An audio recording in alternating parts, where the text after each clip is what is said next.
નમસ્કાર, જય માતાજી, જય શ્રી કૃષ્ણ। મારા માતા પિતાના અવસાન પછી હું મામાના ઘરે રહેતો હતો। મામી મને શાળાએ મોકલતી હતી, પણ લંચમાં ખાલી ડબ્બો આપી દેતી હતી, જેથી લોકો વાતો ન કરે।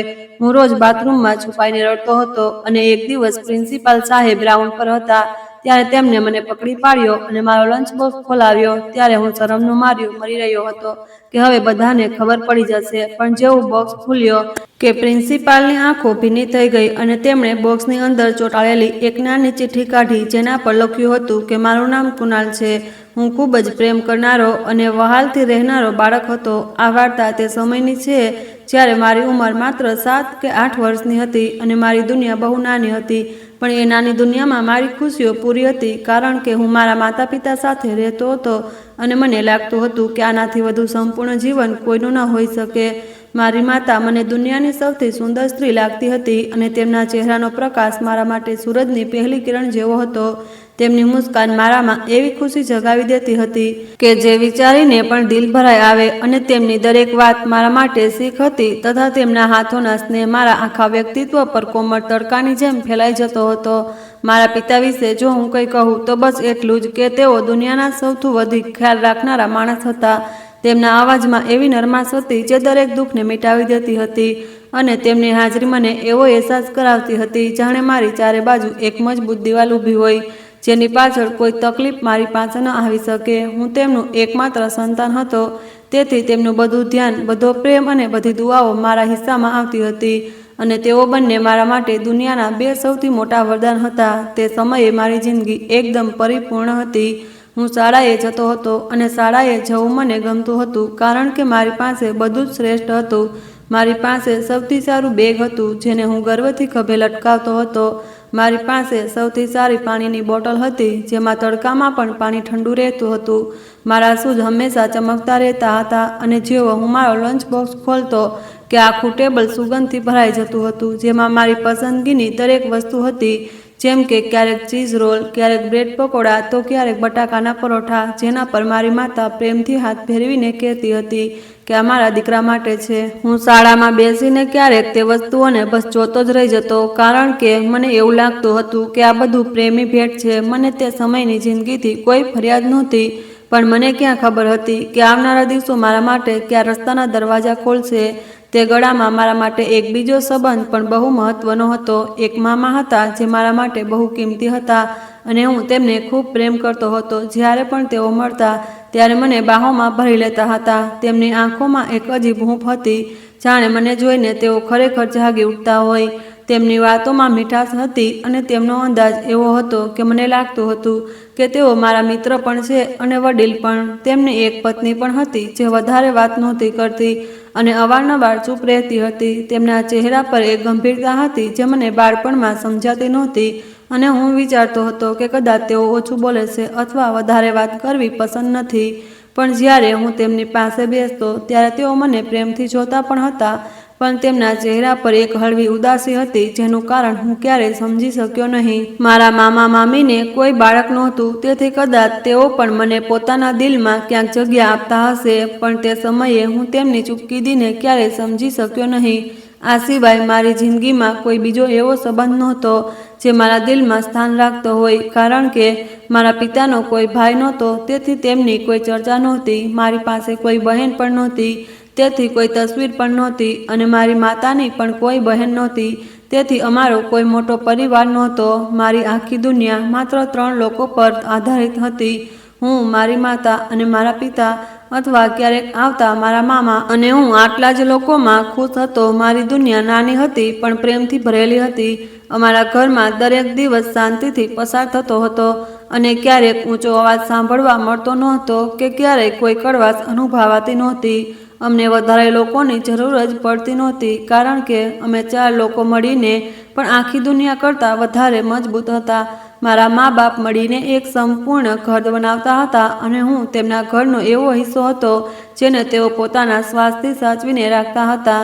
તે સમય એવો હતો જ્યારે મને લાગતું હતું કે જિંદગી હંમેશા આવી જ રહેશે અને હંમેશા આવી જ રીતે હસતી રહેશે, પણ તે નાની ઉંમરમાં હું એ નહોતો જાણતો કે દરેક સુંદર વાર્તાની પાછળ અમુક એવા વળાંક પણ છુપાયેલા હોય છે જેને આપણે જોઈ શકતા નથી।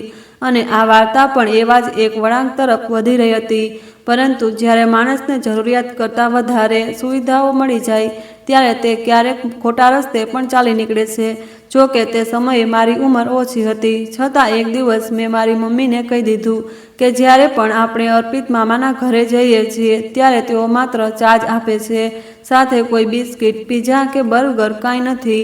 પણ જ્યારે તેઓ આપણા ઘરે આવે છે ત્યારે આપણે તેમના માટે ઘણું બધું બનાવીએ છીએ. આ સાંભળીને મારી માતાએ કહ્યું કે બેટા, એવું ના કહેવાય. તેમની હાલત ઠીક નથી અને તેઓ જે કંઈ પણ આપણી સામે રાખે છે તે જ બહુ મોટી વાત છે. બની શકે કે તેઓ પોતે ઘરમાં ચા પણ ન પીતા હોય, પણ આપણા માટે બનાવે છે. અને આપણે જે વસ્તુઓ રાખીએ છીએ તે આપણી પોતાની હેસિયત અને વિચાર પ્રમાણે હોય છે. મારી માતા મને એવી વાતો સમજાવવાની કોશિશ કરી રહી હતી જેને કદાચ માત્ર સમય જ સમજાવી શકે તેમ હતો. તેથી તે મને બરાબર સમજાય નહીં અને હું હંમેશા વિચારતો હતો કે મારા મામાની હાલત હંમેશા ખરાબ કેમ રહે છે. તે સમયે મારી ઉંમર એટલી ઓછી હતી કે હું ખુશી અને દુઃખના તફાવતને પણ પૂરી રીતે સમજી શકતો નહોતો, પણ એટલું જરૂર સમજતો હતો કે હું મારા પરિવારમાં સૌથી વધુ નસીબદાર ગણાતો હતો, કારણ કે હું એ બધી વસ્તુઓ વાપરતો હતો જે મારા જેવા બીજા બાળકો પાસે નહોતી. મારી પાસે સારા કપડાં હતા, સુંદર બેગ હતી, નવો લંચ બોક્સ હતો અને બધા મને જોઈને કહેતા હતા કે હું બહુ વહાલો અને નસીબદાર બાળક છું. મને આ વાતોનો અર્થ ત્યારે સમજાતો નહોતો, પણ જ્યારે બીજા બાળકોની નજર મારા શૂઝ અને મારી વસ્તુઓ પર અટકી જતી ત્યારે મને અહેસાસ થતો કે કદાચ હું તેમનાથી થોડો અલગ છું. દરેક વ્યક્તિ મને પ્રેમથી જોતા હતા, કદાચ એટલે જ કે લોકો કહેતા હતા કે મને નજર લાગી શકે છે, પણ હું તો બાળક હતો. મને શું ખબર કે નજર કેવી રીતે લાગે છે કે કેવી રીતે બચાવાય છે. હું તો બસ એ જ વસ્તુઓ વાપરતો હતો જે મારા મા બાપ મારા માટે બહુ પ્રેમથી લાવતા હતા. મને આજે પણ તે દિવસો પળે પળ યાદ છે. મારી જિંદગીનો સૌથી ખરાબ દિવસ પણ એ જ હતો. એક બહુ સાધારણ સવાર જેણે મારી આખી જિંદગી બદલી નાખી. મારા મા બાપ ક્યાંક જઈ રહ્યા હતા કારણ કે કોઈ કાગળનું કામ હતું અને તેમને ગામમાં જમીનના કોઈ જૂના કાગળો કઢાવવાના હતા. તેઓ ઘરેથી તૈયાર થઈ રહ્યા હતા અને મને મામાના ઘરે મૂકીને જવા માંગતા હતા. હું જીદ કરી રહ્યો હતો કે મારે પણ તેમની સાથે જવું છે અને હું વારંવાર કહેતો હતો કે હું ઘરે એકલો નહીં રહું, મને સાથે લઈ જાઓ. પણ તેમણે પ્રેમથી સમજાવ્યું કે ગામમાં બહુ ગરમી છે અને બહુ હરવું ફરવું પડશે. અમે કોઈ મજાની જગ્યાએ નથી જઈ રહ્યા, ત્યાં કોઈ દુકાન નથી, કોઈ રમત નથી કે કોઈ ફરવાની જગ્યા નથી. તું જઈને શું કરીશ? જો શાળા હોત તો તને ત્યાં મૂકી દેત, પણ આજે રવિવાર છે એટલે તું મામાના ઘરે જ રહે. હું માની તો ગયો, પણ દિલમાં બહુ ઉદાસી હતી કારણ કે મામાના ઘરે ટીવી નહોતું, વિડીયો ગેમ નહોતી અને રમવાની કોઈ ચીજ નહોતી. મને લાગી રહ્યું હતું કે આજનો આખો દિવસ બહુ મુશ્કેલીથી પસાર થશે, પણ મેં છતાંય શાંતિથી માથું નમાવી દીધું અને કહ્યું કે ઠીક છે. તેઓ બંને મને મામાના ઘરે મૂકી ગયા અને ન જાણે મને શું ખબર હતી કે તે છેલ્લો દિવસ હતો જ્યારે મેં તેમને જીવતા જોયા હતા. તેઓ ખુશી ખુશી ઘરેથી નીકળ્યા હતા, જાણે કોઈ સામાન્ય જવાબદારી હોય કે જમીનના કાગળ પોતાના નામે કરવાની એક સાધારણ વિધિ હોય. પણ મેં ક્યારેય નહોતું વિચાર્યું કે તેઓ પાછા એવી હાલતમાં આવશે જે હાલતને તો કોઈ બાળક સમજી પણ ન શકે. મને તે પળ પણ યાદ છે જ્યારે હું મામાના ઘરે બેઠો હતો અને મારી મામીએ મામાને કહ્યું હતું કે આ બાળકને શું ખવડાવીએ, આપણા ઘરમાં તો કંઈ જ નથી. તમે કોઈ દુકાને જઈને એ જ લઈ આવો જે આ ખાય છે. તેનું નામ શું છે? મેક્રોની. એ જ લઈ આવજો, હું આના માટે બનાવી દઈશ. મામીનો અવાજ હંમેશાની જેમ ગંભીર અને થોડો કડક હતો. મામાએ કહ્યું, મારી પાસે પૈસા નથી, હું કોશિશ કરું છું. અને તેઓ ઘરેથી નીકળી ગયા, પણ તે પછી પાછા ન આવ્યા. સમય પસાર થતો ગયો અને મને ભૂખ લાગવા માંડી. હું વારંવાર મામીને કહેતો હતો કે મને કંઈક ખવડાવો, પણ તેઓ દર વખતે એ જ કહેતા રહ્યા કે ઘરમાં કંઈ નથી અને મામા આવ્યા નથી. મેં તે પળો પહેલીવાર અનુભવી જ્યારે પેટમાં ખાલીપા સાથે દિલમાં પણ ખાલીપો હોય છે. તે ઘર મારા માટે અજાણ્યું પણ હતું અને શાંત પણ હતું અને તે શાંતિમાં ભૂખની તીવ્રતા વધતી જતી હતી. રાત થવા માંડી અને હવે હું થાકીને બેઠો હતો ત્યારે જ મામા પાછા આવ્યા. તેમના ચહેરા પરથી સાફ લાગતું હતું કે તેઓ બહુ પરેશાન છે, પણ તે વખતે હું કંઈ સમજી શક્યો નહીં. આવતાની સાથે જ તેમણે મામી સાથે કંઈક વાત કરી અને બંને ધીરે ધીરે દબાતા અવાજે વાત કરી રહ્યા હતા. જાણે મારાથી કંઈક છુપાવવા માંગતા હોય. મેં પૂછ્યું કે શું થયું છે, પણ કોઈએ કોઈ જવાબ ન આપ્યો. તેમણે બસ મને કહ્યું કે બેટા, તું સૂઈ જા, તારા મા બાપને થોડી વાર લાગશે, તેઓ સવારે આવશે તો ત્યારે આરામ કર. તેમણે મને તે જ હાલતમાં સુવડાવી દીધો. હું સૂતા સૂતા વિચારતો રહ્યો કે સવારે જ્યારે મમ્મી પપ્પા આવશે ત્યારે હું તેમને ફરિયાદ કરીશ કે મામીએ મને ખાવાનું નથી આપ્યું. મેં મારી જાતને વચન આપ્યું હતું કે હું તેમને બધું જ કહીશ, પણ મને એ અંદાજો નહોતો કે સવાર ક્યારેય એવી નહીં આવે જેવી હું વિચારી રહ્યો હતો.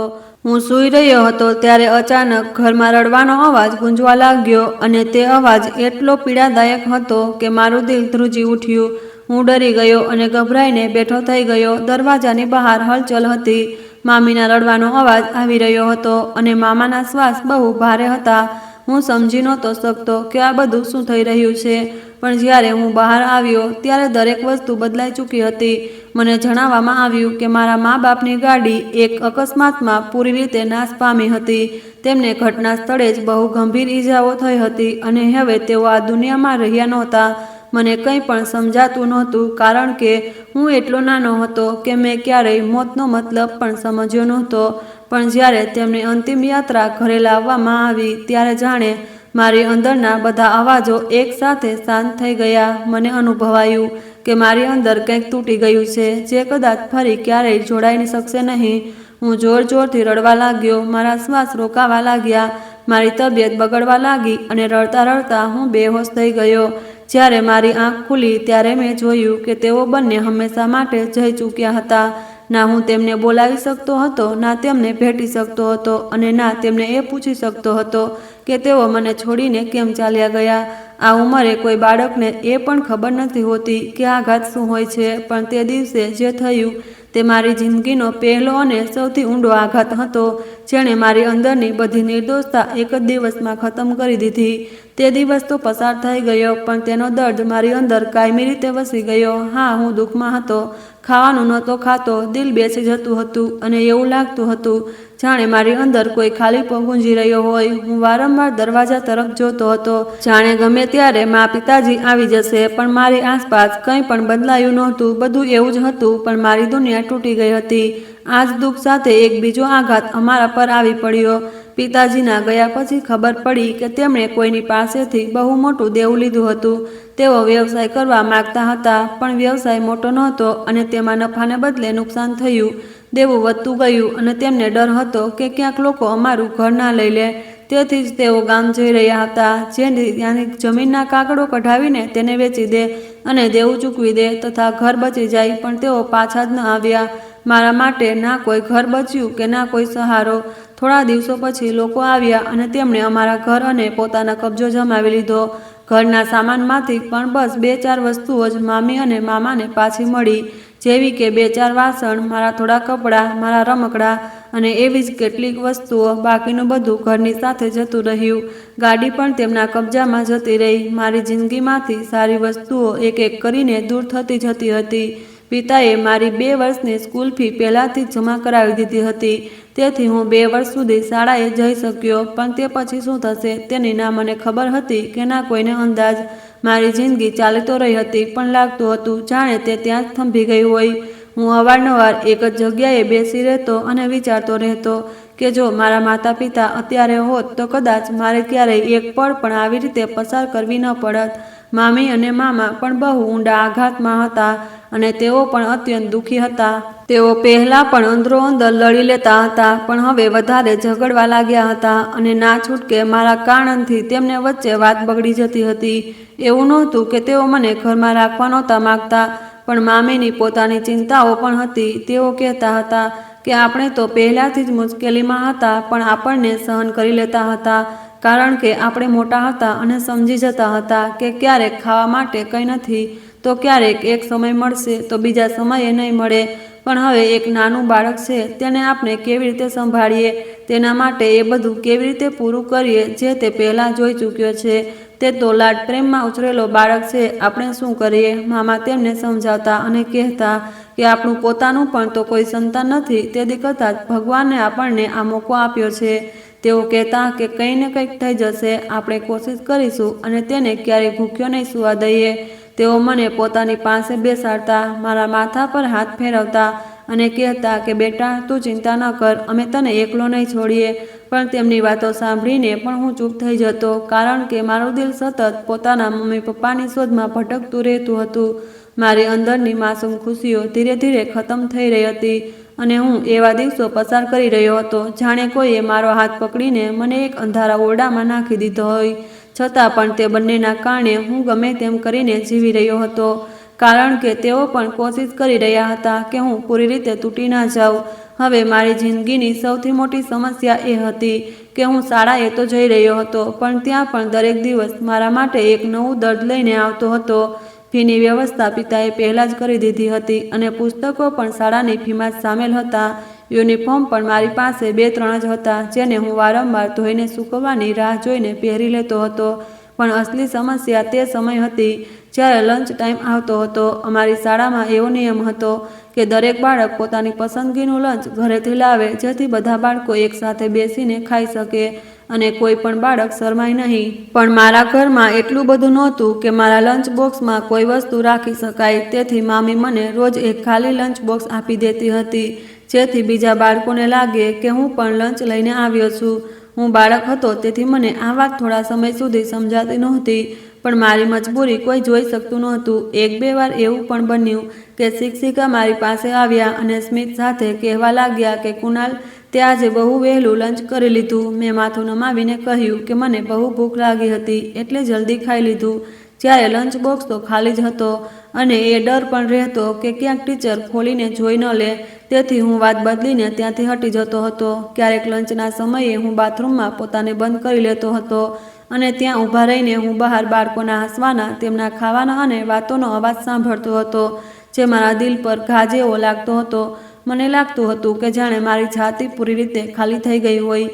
ક્યારેક હું આમ તેમ ફરતો રહેતો જેથી કોઈ મને જોઈ ન લે, તો ક્યારેક શાળાના પાછળના ભાગમાં જઈને બેસી જતો અને ત્યાં મારા ખાલી પેટના દુઃખને સહન કરતો રહેતો. મને તે સમય પણ યાદ આવતો જ્યારે મારો લંચ બોક્સ બધા બાળકોમાં સૌથી સારો રહેતો હતો, જેમાં બર્ગર, પીઝા, નટ્સ, કપકેક, ચોકલેટનો મોટો ટુકડો અને જેલી પણ રહેતી હતી. હું પોતે હેરાન થતો હતો કે મારી મમ્મી મારા માટે આટલી સારી સારી વસ્તુઓ કેવી રીતે બનાવી દેતી હતી. ના માત્ર મારા માટે પણ હું મારા મિત્રોને પણ ખવડાવતો હતો અને તેઓ બધા કહેતા હતા કે તારી મમ્મી તો જાદુ કરે છે, તેઓ તારા માટે એવી વસ્તુઓ બનાવે છે જે અમારા ઘરે પણ નથી બનતી.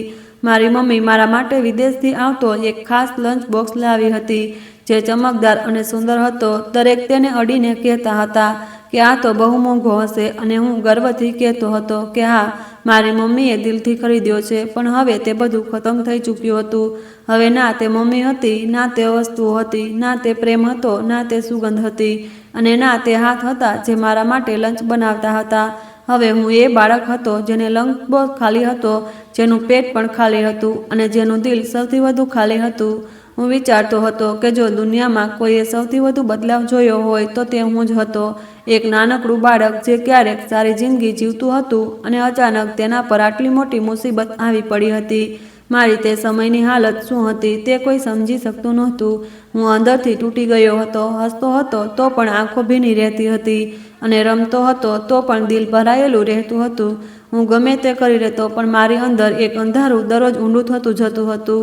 મેં મારું એક નાનું રહસ્ય હતું જે મેં ક્યારેય કોઈને જણાવ્યું નહોતું, ના કોઈ મિત્રને, ના કોઈ શિક્ષકને કે ના ઘરના કોઈ સદસ્યને. મને પોતાને પણ ખબર નહોતી કે હું રોજ તે ખાલી ડબ્બો લઈને કેમ જતો હતો. કદાચ એટલે કે બાકીના બાળકોની જેમ મારા હાથમાં પણ એક લંચ બોક્સ હોય, અથવા એટલે કે કોઈને મારા ઘરની હાલતનો અંદાજો ન આવે, અથવા કદાચ એટલે કે હું મારી જાતને એ જૂઠું સાચું મનાવી શકું કે બધું બરાબર છે. રોજ જેવો લંચનો સમય શરૂ થતો, હું બાથરૂમ તરફ ચાલ્યો જતો, ધીમેથી કોરિડોરનો દરવાજો ખોલતો અને ચૂપચાપ ત્યાં છુપાઈ જતો. ક્યારેક બહાનું રહેતું કે હાથ ધોવા આવ્યો છું, તો ક્યારેક તરસ લાગી હતી. આ અસલ વાત તો એ હતી કે મારો લંચ બોક્સ રોજ ખાલી રહેતો હતો. તે દિવસે પણ હું બાથરૂમમાં બેઠો હતો, ઘૂંટણને જોરથી છાતી સાથે અડાડીને, તેનો ચહેરો કોણીમાં છુપાવીને. મને બહુ જોરદાર ભૂખ લાગી હતી અને રડવું પણ આવતું હતું. મેં ઉતાવળમાં આંસુ લૂછ્યા અને બહાર આવી ગયો, જેથી બાળકો સામે સામાન્ય લાગી શકું. પણ જેવો દરવાજાની બહાર નીકળ્યો કે સામે પ્રિન્સિપાલ સર ઊભા હતા અને તેઓ ગંભીર નજરે મને ઉપરથી નીચે સુધી જોવા લાગ્યા, જાણે તેમને કંઈક શંકા થઈ ગઈ હોય. તેમણે પૂછ્યું કે બેટા, તું બાથરૂમમાં કેમ રડતો હતો? તેમનો અવાજ ના કડક હતો ના ડરામણો, બસ સીધો દિલમાં વાગે તેવો હતો. હું ગભરાઈ ગયો અને મારા હાથ પગ ધ્રુજવા લાગ્યા. મેં કહ્યું, ના સર, હું તો બસ હાથ ધોવા આવ્યો હતો. તેમણે ભમર ચડાવી અને કહ્યું કે લંચનો સમય તો હમણાં જ શરૂ થયો છે, તો બાથરૂમમાં આટલી વાર કેમ હતો? બતાવ, આજે લંચ બોક્સમાં શું લાવ્યો છે? મારો શ્વાસ અટકી ગયો. મેં ગભરાઈને કહ્યું, હું ઘરેથી ખાઈને આવ્યો છું. પ્રિન્સિપાલે ઊંડો શ્વાસ લીધો અને કહ્યું કે બેટા, મેં તને કેટલાય દિવસોથી આવું કરતા જોયો છે. લંચ ટાઈમમાં છુપાઈને આવજા કરે છે અને ક્યાંય દેખાતો નથી. તું અમારાથી શું છુપાવી રહ્યો છે? મારું ગળું સુકાઈ ગયું. મને એવું લાગ્યું જાણે હું આખી શાળા સામે ઊભો છું અને બધાને ખબર પડી જશે કે હું ગરીબ છું અને મારી પાસે ખાવા માટે કંઈ નથી. હું જૂઠું બોલી રહ્યો હતો અને મારા હાથ ધ્રુજતા હતા. મેં માથું નમાવી દીધું અને ત્યારે જ પ્રિન્સિપાલે મારા હાથમાંથી લંચ બોક્સ લઈ લીધો. બોક્સ બહુ હલકું હતું, જાણે બિલકુલ ખાલી હોય. તેમણે તેને ખોલવા માટે હળવું દબાણ આપ્યું અને આગલી જ પળે બોક્સ ખુલી ગયું. હું પોતે હેરાન રહી ગયો, કારણ કે મેં આજે બોક્સ ખોલ્યું જ નહોતું અને તે ખાલી પણ નહોતું. તેની અંદર એક નાની વળેલી ચિઠ્ઠી રાખેલી હતી. પ્રિન્સિપાલ સાહેબે તે ચિઠ્ઠી ઉઠાવી જેથી જોઈ શકે કે તેમાં શું લખ્યું છે, પણ જેવી તેમની નજર તેના પર પડી કે તેઓ અચાનક થંભી ગયા. તેમની આંખો ભરાઈ આવી, ચહેરો જાણે પથ્થર જેવો થઈ ગયો અને પછી તેઓ રડી પડ્યા. હા, પ્રિન્સિપાલ સર રડવા લાગ્યા. હું પણ હેરાન હતો અને ડરેલો પણ. મેં જિંદગીમાં પહેલીવાર કોઈ મોટા માણસને આ રીતે રડતા જોયા હતા. તેઓ ચૂપચાપ રૂમાલ કાઢીને ખિસ્સામાં મૂકે છે અને મારી તરફ જોવે છે. બહુ વાર સુધી જોતા રહે અને પછી પાસે ઊભેલા ટીચરને બોલાવીને કહે છે કે આને મારી ઓફિસમાં લઈ જાઓ. તેમનો અવાજ ભારે અને ધ્રુજતો હતો. હું સમજી ગયો કે હવે મારી ખેર નથી. કદાચ હું પકડાઈ ગયો છું અને મારા ઘરના લોકોને બોલાવવામાં આવશે અને બધાને ખબર પડી જશે કે હું જૂઠો છું અને હું અસલમાં શું છું. ટીચર મને પોતાની સાથે લઈ ગયા. હું ઓફિસની બહાર ખુરશી પર બેસીને ધ્રુજતો હતો. 5 મિનિટ પછી તેઓ અંદરથી નીકળ્યા અને તેમના હાથમાં એક ટ્રે હતી, જેમાં એક મોટું બર્ગર, પિઝાની 2 સ્લાઇડ, ચોકલેટ કેકનો એક ટુકડો અને જ્યુસનો એક ડબ્બો હતો. તેમણે મારી સામે ટ્રે રાખી અને કહ્યું કે બેટા, આ બધું ખાઈ લે. હું તરત જ પાછળ હટી ગયો અને કહ્યું કે ટીચર, મારાથી કોઈ ભૂલ થઈ ગઈ છે શું? મને માફ કરી દો. હું આગળ ક્યારેય જૂઠું નહીં બોલું. તેઓ ચોંકી ગયા અને બોલ્યા કે કુણાલ બેટા, તે જૂઠું નથી બોલ્યું. આ પ્રિન્સિપાલ સાહેબે કહ્યું છે કે તને તારી પસંદગીની વસ્તુઓ ખવડાવવામાં આવે.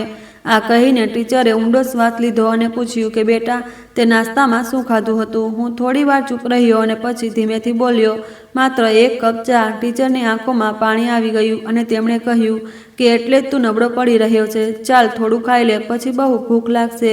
મેં ના પાડી, પણ તેમણે પ્રેમથી મારા માથા પર હાથ ફેરવ્યો અને બોલ્યા કે બેટા, ક્યારેક બીજાને પણ સમજાઈ જાય છે કે બાળકો ક્યારે ભૂખા હોય છે. મેં એક કોળિયો ખાધો, પછી બીજો અને પછી મારી ભૂખ ખરેખર જાગી ગઈ. મેં બંને હાથે ખાવાનું શરૂ કરી દીધું. હું કેટલાય દિવસોનો ભૂખ્યો હતો, જાણે મારું શરીર પોતે રડી રહ્યું હોય કે હવે પેટ ભરી દો. જ્યાં સુધી હું ખાતો રહ્યો ત્યાં સુધી ટીચર ચૂપચાપ ઊભા રહીને મને જોતા રહ્યા. ત્યારે જ પ્રિન્સિપાલ આવ્યા. ટેબલ લગભગ ખાલી હતું અને મેં સંકોચ સાથે ઊભા થવાની કોશિશ કરી તો તેમણે નરમાશથી કહ્યું કે બેસ, આરામથી બેસ. થોડીવાર પછી તેમણે મને ક્લાસમાં મોકલી દીધો અને જતાં જતાં બસ એટલું જ કહ્યું કે હું કાલે તારા ઘરે આવીશ. મારી આંખો પોળી થઈ ગઈ. મેં ડરતા પૂછ્યું કે સર, શું મેં કંઈ ખોટું કર્યું છે? તેમણે માથું હલાવીને કહ્યું, ના, તે કંઈ ખોટું નથી કર્યું. પછી મેં પૂછ્યું, તો તમે ઘરે કેમ આવશો? પ્રિન્સિપાલે બહુ પ્રેમથી મારા ખભા પર હાથ રાખ્યો અને કહ્યું, કારણ કે તે ચિઠ્ઠીમાં લખેલી વાત મને સમજાતી નથી અને અમુક વાતો બાળકોને નથી પૂછાતી. તેમના ઘરના લોકોને પૂછવી પડે છે. તું ચિંતા ના કર. હું ચૂપ થઈ ગયો. તે પડે જાણે આખી દુનિયા થંભી ગઈ હોય અને હું બસ એ જ વિચારતો રહ્યો કે તે ચિઠ્ઠીમાં આખરે શું લખ્યું હતું. હું મામીને પૂછી શકતો હતો, પણ તેઓ મારી સાથે વધારે વાત નહોતા કરતા અને પોતે જ પણ ચૂપચાપ રહેતા હતા. હું તેમનાથી ડરતો પણ હતો અને દૂરી બનાવી રાખતો હતો, તેથી ક્યારેય પૂછી શક્યો નહીં. તે ચિઠ્ઠી મારા દિલમાં હંમેશા એક નવો સવાલ બનીને રહી ગઈ. બીજા દિવસે રવિવાર હતો અને ઘરમાં અજીબ શાંતિ હતી. મામા પૂજાપાઠ કરી રહ્યા હતા, મામી રસોડામાં હતા અને હું દરવાજાના પગથિયા પર બેસીને મારી જૂની કોપીના કિનારે કાળી પેન્સિલથી અમસ્તા જ લીટા તાણી રહ્યો હતો. મને થોડો ડર પણ લાગતો હતો કે શું આજે પ્રિન્સિપાલ સાહેબ ઘરે આવવાના છે, પણ દિલના કોઈ ખૂણે અજીબ સુકૂન પણ હતું. કદાચ એટલે કે તે ક્ષણે તેમણે મને કહ્યું હતું કે કંઈક ખોટું નથી કર્યું બેટા. સાંજના સમયે કોઈએ જોરથી દરવાજો ખખડાવ્યો. મામા જલ્દીથી ઉઠ્યા. મામીએ હાથ લૂછ્યા અને હું પણ ઊભો થઈ ગયો. જેવા મામાએ દરવાજો ખોલ્યો કે અમે બધા દંગ રહી ગયા, કારણ કે દરવાજાની સામે પ્રિન્સિપાલ સાહેબ ઊભા હતા, પણ તેઓ એકલા નહોતા. તેમની પાછળ 2 લોકો મોટા મોટા થેલા અને ડબ્બા ઉઠાવીને ઊભા હતા. સામાન એટલો બધો હતો કે અમારું નાનું આંગણું ભરાઈ ગયું. ફળોની મોટી મોટી ટોકરીઓ, ફ્રૂટના ડબ્બા, મીઠાઈઓનો ઢગલો અને મારા માટે નવા કપડાં, એક નવો સ્કૂલ બેગ, ચમકતા શૂઝ, કેટલાય પ્રકારના રંગો, સ્કેચબુક્સ અને ઘરનું રાશન, ચોખા, લોટ, ઘી, દાળ અને ખાંડ, બધું જોઈને અમે બધા હેરાન હતા. અને એકદમ ખામોશ મામુનો અવાજ ધ્રુજતો હતો. તેમણે પૂછ્યું કે સર, આ બધું શા માટે? પ્રિન્સિપાલ સાહેબ હળવા સ્મિત સાથે અંદર આવ્યા અને બોલ્યા, કુણાલ બેટા ક્યાં છે? હું હિચકિચાટ સાથે આગળ આવ્યો. દિલ જોરથી ધડકતું હતું. તેમણે મને એવી રીતે જોયો જાણે મારા અંદર સુધી જોઈ રહ્યા હોય અને પછી બોલ્યા કે બેટા, હું બધું જાણી ગયો છું. મારો શ્વાસ રોકાઈ ગયો. પ્રિન્સિપાલ સાહેબે ખિસ્સામાંથી તે જ ચિઠ્ઠી કાઢી જે તેમને મારા ખાલી લંચ બોક્સમાંથી મળી હતી. તે જ હળવી ફાટેલી ચિઠ્ઠી જે મારી મામી રોજ મારા ખાલી ડબ્બામાં મૂકી દેતી હતી. તેમણે તે ચિઠ્ઠી મામુના હાથમાં આપી અને બહુ ધીમા અવાજે કહ્યું કે આના પર લખ્યું છે કે જે દિવસે મારી પાસે બધું જ હશે હું તને બધું જ આપી દઈશ. ત્યાં સુધી મને માફ કરી દેજો. મામુના હાથ ધ્રુજવા લાગ્યા. મામી રસોડાના દરવાજે ઊભી હતી અને તેમની આંખોમાં આંસુ ભરાઈ આવ્યા. પ્રિન્સિપાલ સાહેબ આગળ બોલતા ગયા કે આ વાંચીને મને મારું બાળપણ યાદ આવી ગયું. મારું બાળપણ પણ બહુ કઠિન હતું. હું પણ ભૂખ્યો રહેતો હતો અને ચૂપચાપ રડતો હતો. પછી હું તારા જેવા બાળકને કેવી રીતે નજરઅંદાજ કરી શકું? તેમણે મારી તરફ જોતા કહ્યું કે મને ખબર છે આના માતા પિતા સાથે શું થયું છે. તેના માતા પિતા બહુ સારા માણસ હતા.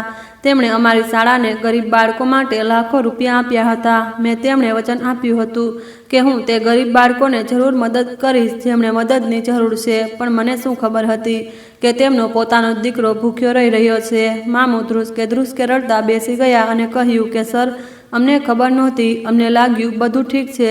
પ્રિન્સિપાલે મામુના ખભા પર હાથ રાખીને કહ્યું, ના ભાઈ, ભૂલ કોઈની નથી. વખતે મુશ્કેલ હતો અને હાલત કઠિન હતી, પણ હવે આ કઠિનતા ખતમ થઈ ગઈ છે. પછી તેમણે મારી તરફ ઈશારો કરતા કહ્યું, આજથી કુણાલના ખાવા, કપડાં, ભણતર, પુસ્તકો અને શાળાના શૂઝ બધું જ મારી તરફથી હશે. અને હા, હું આને પોતે ટ્યુશન ભણાવીશ. આ બાળક બહુ બુદ્ધિશાળી છે. આને સ્કોલરશિપ મળશે અને આ બહુ આગળ જશે. હું ફાટી આંખે આ બધું સાંભળી રહ્યો હતો. આ બધું મારા માટે. પછી તેમણે મામુને કહ્યું, અને તમે મારી શાળામાં નોકરી કરશો. કાલથી તમારી નોકરી શરૂ છે. પગાર સારો હશે અને કાયમી હશે. તમે અને કુણાલ બંને હવે સુરક્ષિત છો. રૂમમાં જાણે અજવાળું ભરાઈ ગયું. મામીએ આ જોયું તો આગળ વધીને હાથ જોડતા બોલ્યા, સર, તમે તો અમારી જિંદગી બદલી નાખી. અમે આ કેવી રીતે ચૂકવી શકીશું? પ્રિન્સિપાલ સરની આંખો ભીની થઈ ગઈ અને તેમણે કહ્યું, મારે કંઈ પાછું નથી જોઈતું. આના પિતાએ મારી ઇજ્જત રાખી હતી. હું માત્ર તે જ દેવું ઉતારી રહ્યો છું જે દિલ પર હતું અને આજે ઉતરી ગયું. હું ચૂપચાપ તેમની તરફ વધ્યો અને તેમને ભેટી પડ્યો. હું હિચકીઓ ભરીને રડતો હતો. તેમણે મને છાતીએ લગાવી લીધો અને કહ્યું, હવે તું એકલો નહીં રહે મારા દીકરા. હવે તારો કોઈ દિવસ ખાલી નહીં હોય અને કોઈ લંચ બોક્સ ખાલી નહીં હોય. આ મારું વચન છે. અને તે દિવસ પછી ખરેખર જિંદગી બદલાઈ ગઈ. મામુએ બીજા દિવસે નોકરી શરૂ કરી દીધી હતી. ઘરમાં ખુશાલી આવી ગઈ. લોટ, દાળ, શાકભાજી બધું જ સમય પર આવવા લાગ્યું. લાઇટ બિલ પણ સમય પર ભરાવા લાગ્યું અને મામી પણ ખુશ રહેવા લાગી. અમારું નાનું ઘર જાણે રોશનીથી ભરાઈ ગયું. મારી શાળામાં તો જાણે સ્વર્ગ વસી ગયું હતું. કેન્ટીનમાં મારા માટે દરેક વસ્તુ હાજર રહેતી હતી. કેન્ટીનવાળાને કડક સૂચના હતી કે આ બાળક જે પણ માગે તે આપી દેવું અને ક્યારેય ના ન પાડવી. મેં જીવનમાં પહેલીવાર ભરપેટ અને ખુલીને ખાવાનું ખાધું. ભણવામાં મન લાગવા માંડ્યું અને હું ક્લાસમાં આગળ બેસવા લાગ્યો. શિક્ષકો મારું વિશેષ ધ્યાન રાખવા લાગ્યા. બાળકો મારી મજાક ઉડાવવાને બદલે મારું સન્માન કરવા લાગ્યા. બધા કહેતા હતા કે આ પ્રિન્સિપાલ સાહેબનો ખાસ બાળક છે. જિંદગી ધીરે ધીરે ઘેરા અને ઉદાસ રંગોમાંથી નીકળીને ચમકદાર રંગોમાં ઢળવા લાગી. સમય વીતતો ગયો અને દરરોજ, દર મહિને અને દર વર્ષે મને એ અહેસાસ કરાવતા રહ્યા કે જિંદગી ખરેખર બદલાઈ રહી છે. શાળામાં હું હવે પેલો ખામોશ અને ડરેલો બાળક નહોતો રહ્યો. પ્રિન્સિપાલ સરે મારી અંદર જે રોશની જગાવી હતી તે મારા આખા અસ્તિત્વમાં ફેલાઈ ગઈ હતી. મારી પુસ્તકો સાથે મિત્રતા થઈ ગઈ હતી અને ભણવામાં પૂરી રીતે મન લાગી ગયું હતું. દરેક નવી કોપી મારા માટે ખુશીની ભેટ બની જતી હતી અને દરેક પાઠ મારા દિલમાં આશા જગાવી દેતો હતો. શિક્ષકો હંમેશા પ્રેમથી વાત કરતા હતા. જ્યારે ક્યારેક કોઈ બાળક મને પજવવાની કોશિશ કરતા તો પ્રિન્સિપાલ દરેક ક્લાસમાં આવીને કહી દેતા કે કુણાલ આપણું ભવિષ્ય છે અને આને હેરાન કરવાની મનાઈ છે. આ થોડાક શબ્દો મારી આખી જિંદગીનો સહારો બની ગયા હતા. ઘરે મામું દરવાજે ઊભા રહીને સ્મિત સાથે કહેતા કે તું બહુ મોટો માણસ બનીશ, અમને તારા પર ગર્વ છે. મામી રાતના જમ્યા પછી મારા માથા પર હાથ રાખીને દુઆઓ આપતી. તેમના ચહેરા પર તે સુકૂન આવી ગયું હતું જે પહેલાં ક્યારેય દેખાતું નહોતું. પછી તે દિવસ આવ્યો જેણે મારી જિંદગીની દિશા જ બદલી નાખી. શાળામાં અવાજ હતો, બાળકો ચીસો પાડી રહ્યા હતા, કોઈ હસતું હતું તો કોઈ રડતું હતું અને હું ખામોશ ઊભો હતો.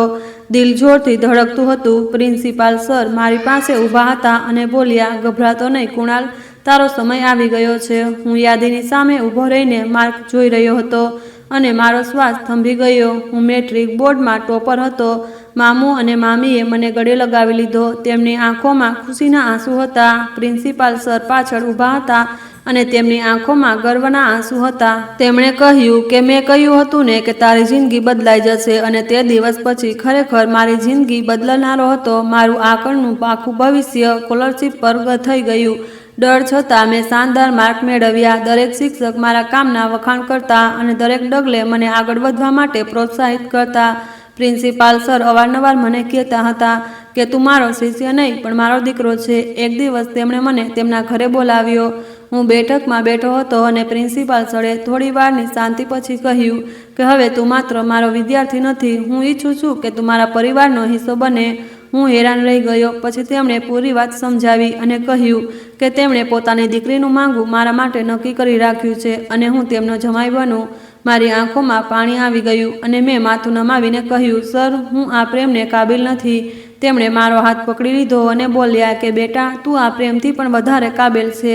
મેં હા પાડી દીધી. ભગવાને તેમને સંતાન નહોતું આપ્યું પણ તેમને મને પોતાના દિલનો ટુકડો બનાવીને રાખ્યો. ઘરમાં મારું દરેક દુઃખ અને દરેક ખુશી તેમના પોતાની બની ગઈ. મામી કહેતી હતી કે તું અમારો દીકરો છે, ભગવાને તારા દ્વારા અમને ઇજ્જત આપી છે. મામું હંમેશા કહેતા હતા કે જે દિવસે તને વર્દીમાં જોઈ લઈશ મારી જિંદગી પૂરી થઈ જશે. ગ્રેજ્યુએશન પછી મેં સિવિલ સેવા યુપીએસસીમાં જવાનો નિર્ણય કર્યો.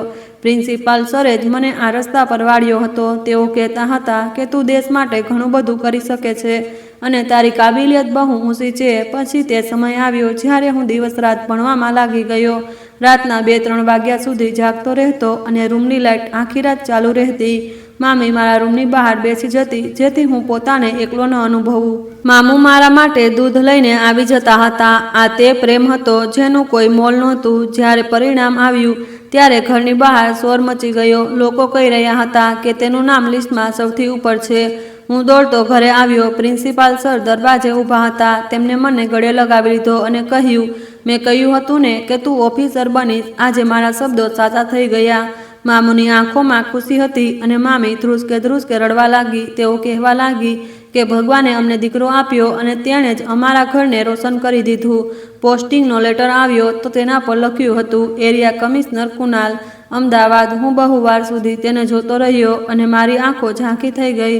દિલમાં પેલો જૂનો દિવસ ગુંજી ઉઠ્યો જ્યારે હું ભૂખના કારણે લંચ ટાઈમમાં બાથરૂમમાં બેઠો રહેતો હતો. મારું ખિસ્સું ખાલી હતું, હાથમાં ખાલી લંચ બોક્સ હતો અને આજે હું તે જ શહેરનો કમિશનર બની ચૂક્યો હતો. અડધું શહેર મારા નામથી પરિચિત હતું. મારા એક ફોન કોલથી નિર્ણયો બદલાઈ જતા હતા. તે જ શહેર જેની શાળામાં ક્યારેક બાળકો મારા ખાલી લંચ બોક્સ પર હસતા હતા, આજે તે જ શહેરનું આખું મેનેજમેન્ટ મારા હાથમાં હતું. હું બારી પાસે ઊભો રહ્યો અને પોતાની જાતને કહ્યું કે જિંદગી ખરેખર બદલાઈ જાય છે જો કોઈ માણસ તમારી સાથે ઊભો રહી જાય, જો કોઈ દુઆ આપી દે અને જો કોઈ તમારા પર ભરોસો કરી લે તો જિંદગી પોતે રસ્તો બનાવી લે છે. જ્યારે મારી ટ્રેનિંગ પૂરી થઈ ત્યારે પ્રિન્સિપાલ સરે મારા લગ્નની તારીખ નક્કી કરી. તેમના ઘરમાં ખુશીઓની રોશની હતી. તેમની દીકરી કોમળ સ્વભાવે શાંત અને સરળ હતી. તેણે મને કહ્યું કે તેણે હંમેશા તેના પિતા પાસેથી મારા વખાણ સાંભળ્યા છે અને તે જાણે છે કે હું બહુ મહેનતુ માણસ છું. મેં દિલથી ઈશ્વરનો આભાર માન્યો કે મને એવો સંબંધ મળ્યો જે સન્માન અને પ્રેમથી ભરેલો હતો. મેં તે બંનેને ક્યારેય એકલા ન છોડ્યા અને તેમના માટે એક સુંદર સરકારી આવાસ લીધો. મામી કહેતી હતી કે તેમને કંઈ નથી જોઈતું, બસ હું તેમની પાસે રહું. મામું પોતાની લાકડીના સહારે સ્મિત સાથે કહેતા હતા કે તેમણે મને કહ્યું હતું કે એક દિવસ હું વર્દીમાં નજર આવીશ અને આજે તો હું આખી દુનિયાની સામે ઊભો છું. મેં સૌથી પહેલાં નિર્ણય એ લીધો કે શહેરની દરેક સરકારી શાળામાં એક વિશેષ વ્યવસ્થા રાખવામાં આવે જેથી કોઈ પણ બાળક ભૂખ્યું ન રહે અને દરેક બાળકને ભોજન મળે, કોઈ બાળક ભૂખ્યું નહીં રહે. મારી જિંદગીમાં બધું ઠીક થઈ ગયું હતું, પણ એક જગ્યા એવી હતી જે ક્યારેય પૂરી ન થઈ શકી, અને તે જગ્યા મારા દિલની ભૂખ હતી, જેમાં મારા મા બાપની યાદો વસેલી હતી. જેટલી પણ સફળતા મળી, જેટલી પણ ઇજ્જત અને ખુશીઓ મળી, તે ખૂણામાં હંમેશા એક ઉદાસી હાજર રહેતી હતી. હું ઈચ્છતો હતો કે કાશ મારા મા બાપ જીવતા હોત તો જોઈ શકત કે તેમનો દીકરો ક્યાં સુધી પહોંચી ગયો છે. તે દિવસો પણ મારી આંખો સામે આવી જતા જ્યારે હું તેમના ખોળામાં બેસતો અને તેઓ મને પ્રેમથી થપથપાવતા હતા. હા, મેં તેમને હંમેશા માટે ખોઈ દીધા હતા, અને તે જખમ આજે પણ એટલો તાજો હતો જાણે કાલની જ વાત હોય. મારા લગ્ન થઈ ચૂક્યા હતા અને મારી પત્ની બહુ સારી હતી, નરમ દિલની અને બહુ સમજદાર. તેમણે ક્યારેય પણ મારા મા બાપની યાદોને બોજ ન માન્યો. તેઓ કહેતા હતા કે માણસની અસલી ઓળખ એ જ હોય છે જે દુઃખ, ભૂખ અને એકલતા સહન કરીને પણ લોકો માટે નરમાશ રાખે. તે જ સૌથી મજબૂત માણસ હોય છે. જ્યારે તેઓ મારો હાથ પકડીને આ વાત કહેતા, ત્યારે મારા દિલની ઉદાસી થોડીવાર માટે ઓછી થઈ જતી હતી. મારા સસરા, જે મારા પ્રિન્સિપાલ પણ હતા, તેમણે મને ભણાવ્યો પણ ખરો, સંભાળ્યો પણ ખરો અને સવાર્યો પણ ખરો. તેઓ મારા માટે એક શિક્ષક, એક માર્ગદર્શક અને એક પિતા જેવા હતા. તેમણે મને મંજિલ પણ આપી અને રસ્તો પણ બતાવ્યો, અને તે હિંમત પણ આપી જેને મને પડ્યા પછી ફરીથી ઊભો કરી દીધો.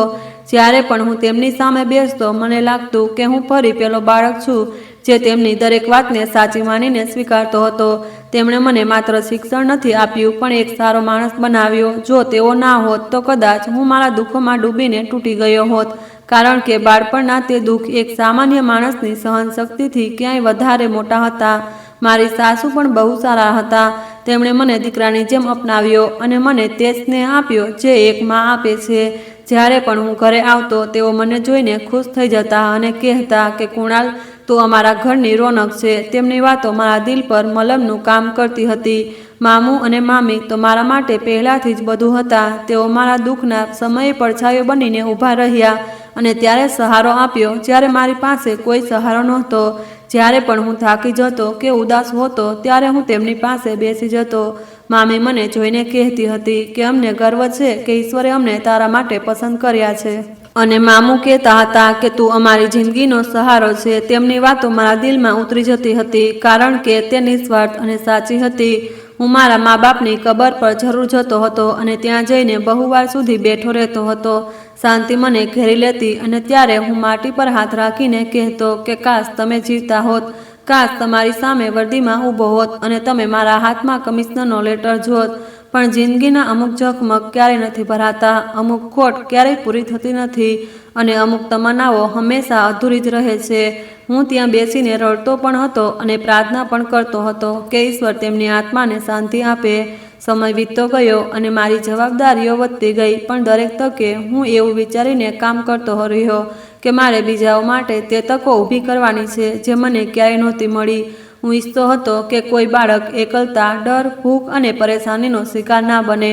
કોઈ માં પોતાના બાળકના ભવિષ્યની નિરાશ ન થાય અને કોઈ પિતા પોતાની ગરીબી પર શર્મિંદો ના થાય.